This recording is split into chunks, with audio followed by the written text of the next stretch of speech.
At number 26 on the Iconic 100 is the 2009 National Treasures, Steph Curry.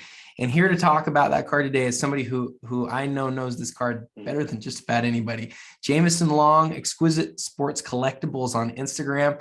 Jameson, what's your first thought when I say number 26? I'm not shocked, honestly. I would say, like, if you were looking at it, I think on a ranking, you were like, it was a poll, I think it would have 26 and it'd be green with an up arrow beside it. So I think it's one that is slowly ascending up the list. I think there's, Steph will always have. Steph is like a polarizing kind of guy in many ways, right? Because he's kind of like that guy we've never seen before. So, and some people don't understand things they've never seen before in a lot of times. So it's like, well, he's not that 6'7" prototypical wing dominant player that we associate to be the best player in basketball. And so he's always going to have his detractors, but he has a lot of people that really love him too. And I think over time, I think a lot of those people are on the younger side. And I think over time, I think there's going to be this incredible build of momentum that I think he'll continue to climb up the list. So I'd rather be early than late. I'll put it that, Adam. Yeah, I like that. I like that. I was talking to somebody else who I really respect a little while ago about more modern cards that he thinks of as really iconic. And he mentioned this Steph card, and I was kind of taken back by. I was like, really, like that's the card. And he walked me through how he feels like it's the best card of the Panini era, which I certainly recognize it's the iconic RPA of the Panini era, and I think it probably is the card of the Panini era at this point. But then he walked me through, what it compares to, and I sat there and I went, you know what? You kind of convinced me a little bit, but this is what's interesting to me. The cards that we've just gone past on the list, 27 was the Walter Payton rookie, 28 was the George Mikan, and 29 is the 51 Willie Mays. This is already in really rarefied air in terms of how iconic people are already considering it. And so I think, as you point out, it really just takes time on some of these cards to be viewed in the same realm as these other cards that we've kind of grown up with, Sure. Yeah, I mean, one of my big beliefs in Steph as from a collectible standpoint. First, I just love everything he stands for. I love the kind of athlete he is. I love, people take him as this, young looking baby face assassin, but he's really a killer inside. I mean, he is very much a killer inside. But I mean, you look at everything that everyone said he couldn't do. And the Warriors, 2 years ago were done. The dynasty was over. He can't win without Kevin Durant, and then you look at what he just did against the team that swept Kevin Durant, and he went in and against the best defense in the NBA at 34 years old and put on the performance of a lifetime. I think he still has several good years left, and I think he's going to keep doing a few things. And I think the Panini National Treasure Steph is kind of one of those, similar to, I'm sure, another basketball card we'll talk about later. It's where you have the mirroring of an iconic player with an iconic set in its premier edition. It's a good looking card. Does it have all the foil and hollow foil of some of the other cards? No, but I think it spots like two things: the patch and the athlete, right? And so you got a great patch. A lot of those Warriors jerseys produce really cool looking patches. You got, a very young looking, Steph looks like he's about 16 years old on the card. And you got a lot of white. It's a very clean design. So I think, from that standpoint, it hits all the boxes.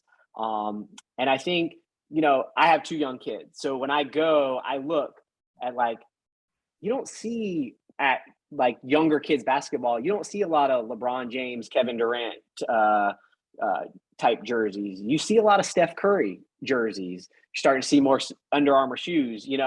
So when you look at these generations, I try to compare myself, and I step back and I think about, like, when we started collecting, right? And when I was going through school, and I remember Kobe Bryant as a young kid coming up and the tail end of Michael Jordan.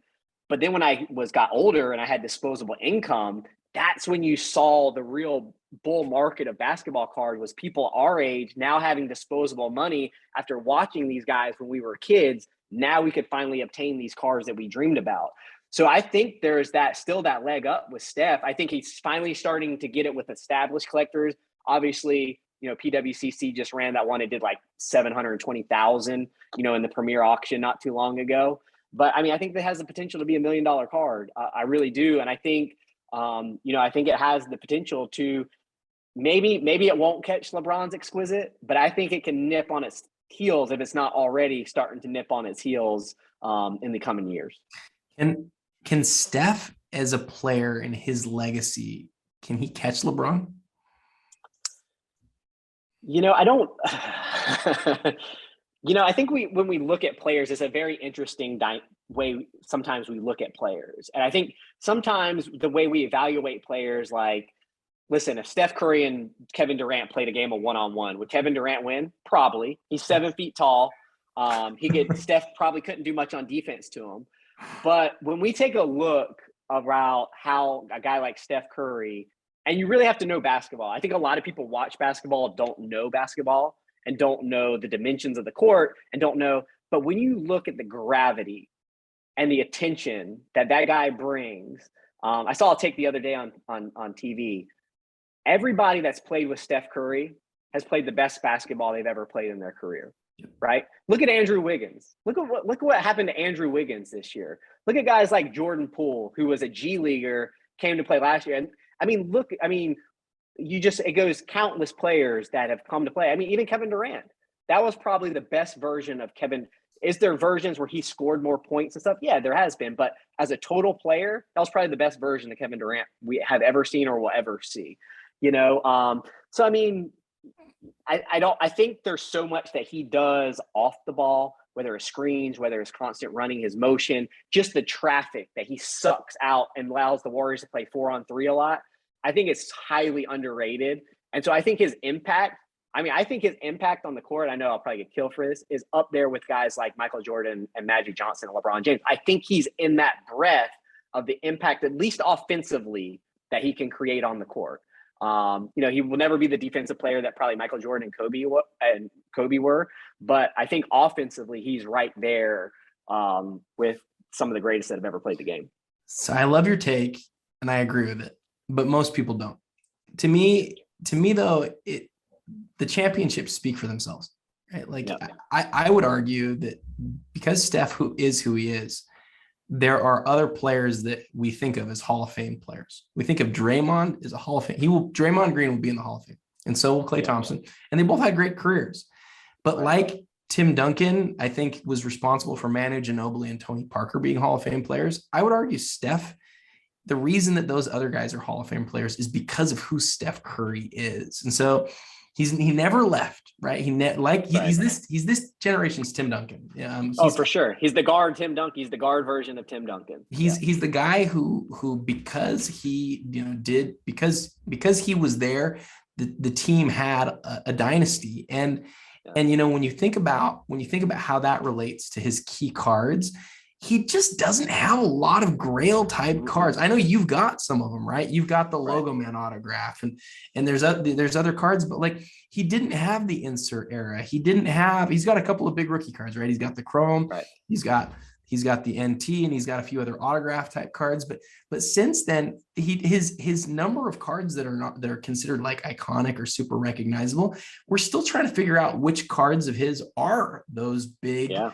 Sort of secondary cards. And so when I look at his career and I say, what's the big card that's clearly the grail, this is it. So, you had it a lot higher than the list had it, and I can hear other people saying, how could that be over the Walter Payton or the George Mikan? And I honestly get that. I do get that. Yeah. I also see how somebody really reasonable can say, no, I think this is a top 10 most iconic card of all time. So we've gone a little long on this one, but before we go, is there anything else you want to say about it? No, I mean, obviously I'm a little biased towards the card, but I think it will be one. I think if you guys came back in 5 years and redid this list, I think it would be in the top 20 for sure. Because, you talk about guys like Peyton and Mike, and as those guys, they will continue to go further back in the minds of people. And guys like Steph and LeBron and Kobe and Luka and Giannis and Tom Brady and all those will continue to move up in the mind of people because we're just an ADD society, and that's what we've seen most recently. So I'd be interested to see in 5 years if we redid this list where it'd be. But I'm super bullish on the card. I hope we get to do it in 5 years because Yeah, I'd love to do yeah. that too. All right. Jameson Long with the card number 26, the National Treasures, Steph Curry RPA. Next time we get into the top 25. So join us tomorrow. Until then, happy collecting.